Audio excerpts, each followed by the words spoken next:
పిఠాపురం నియోజకవర్గ ప్రజలు తమ సమస్యలపై ఇచ్చిన ఫిర్యాదులను సంబంధిత శాఖ అధికారుల ద్వారా సత్వరం పరిష్కరించేలా చర్యలు తీసుకోవడం జరుగుతుందని Pithapuram area development authority project director Chaitravarshini తెలిపారు. పిఠాపురం పట్టణంలోని మున్సిపల్ గెస్ట్ హౌస్ లో పాడపీడి చైత్రవర్షిణి ఆధ్వర్యంలో ప్రజా ఫిర్యాదుల పరిష్కార వ్యవస్థ కార్యక్రమం జరిగింది. ఈ కార్యక్రమంలో వివిధ శాఖల అధికారులు పాల్గొనగా నియోజకవర్గం నుంచి ప్రజలొచ్చి తమ సమస్యల పరిష్కారం కోరుతూ అర్జీలు అందించారు.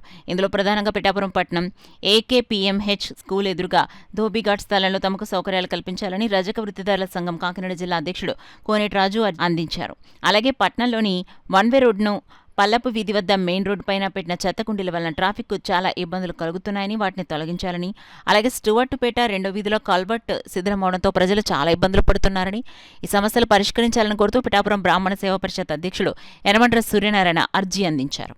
వృత్తిదారులందరికీ డెవలప్మెంట్ యాక్టివిటీ కోసం ఒక గోడ కడుతూ ఉన్నారు, ధోబీ ఘాట్ కడుతూ ఉన్నారు, అక్కడ బట్టలు ఉతకడానికి బల్ల వేస్తూ ఉన్నారు, అలాగే టాయిలెట్ కడుతూ ఉన్నారు, మరి సబ్మెర్సిబుల్ మోటార్ వేస్తూ ఉన్నారు, ఈ బాగా శబ్దాలు కడుతూ ఉన్నారు.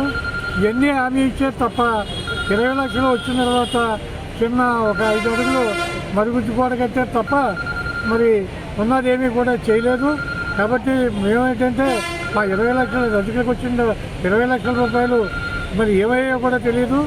దాని నిమిత్తం ఖచ్చితంగా ఆ పని పూర్తి చేయాలని, ముఖ్యంగా ఏంటంటే అక్కడ బట్టలు ఉతుక్కోవడానికి 12 బల్లలు వేసి అక్కడ అలాగే బోరు కొట్టి అలాగే మోటార్ వేసి అక్కడ కరెంటు తోడక సప్లై ఇవ్వాలని మేము గతంలో పెట్టాం. ఇప్పుడు కూడా అప్పుడు మేడం గారికి అధికారులు కూడా పీడీ గారికి చూడడం జరిగింది. అందులో భాగంగా మనం ఇవాళ కమిషనర్కి ఇచ్చారు. దాన్ని వెంటనే సరి చేసి మాకు వచ్చిన డబ్బులు మాకే ఖర్చు పెట్టి మమ్మల్ని ఆదుకోవాలని మేము రజకూర్తిదారుల సంఘం అంతా వాడడం జరిగింది. గత వారం మేము మేడం గారికి 29వ వార్డులో మరి రోడ్డు చాలా అధ్వానంగా ఉంది, వర్షం రాకపోయినా సరే డ్రైనేజీ నీరు మురికి నీరు అంతా రోడ్డు మీదకి వచ్చేస్తుంది, మునిగిపోతుందని మేడం గారికి ఒక అర్జీ ఇచ్చాం. ఆ అర్జీ ఆధారంగా మేడం గారు వెంటనే రావడం జరిగింది. వచ్చి వెంటనే కమిషనర్తో పరిశీలించారు, వారికి కూడా ఆదేశాలు ఇచ్చారు. అక్కడ మెయిన్ ఏంటంటే రోడ్డు అంతా మునిగిపోవడం, అలాగే కుక్కల బెడద, అలాగే శానిటేషన్ బెడద, కరెంట్ లేకపోవడం, అనేక ఇబ్బందులు ఉన్నాయి. కాబట్టి వెంటనే ఆ రోడ్డుని ముందు ఎత్తివేసి అక్కడ ఉన్న సమస్యలన్నీ పరిష్కారం చేయాలని ఈరోజు కూడా మేడం గారి నోటీసులో పెడితే కమిషనర్ గారు అది శాంక్షన్ అయ్యింది, మీ త్వరలో చేసేస్తామని కూడా హామీ ఇవ్వడం కూడా జరిగింది.